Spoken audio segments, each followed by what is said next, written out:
எலி எப்படி நடந்துச்சு? செத்துருக்கும் எலி, சின்ன எலிமா. ஏய் வாங்க வாங்கப்பா. இந்த இது எப்படி விட்டுச்சு? இது பேயா பறக்கும். ஐயா எலியை பார்த்தா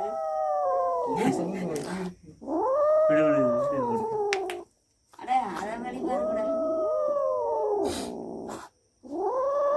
ரெண்டே அலைக்கா தூக்கு. ஏய் க்ளோஸ் போட்டு வந்து அப்படியே வெளில விட்டு. பூனை இல்லை, பூனை வெளியே பிடிச்சி அது விடாது வாயில. எப்படி இது? கதை சாத்திங்க பண்ணு சவுண்ட்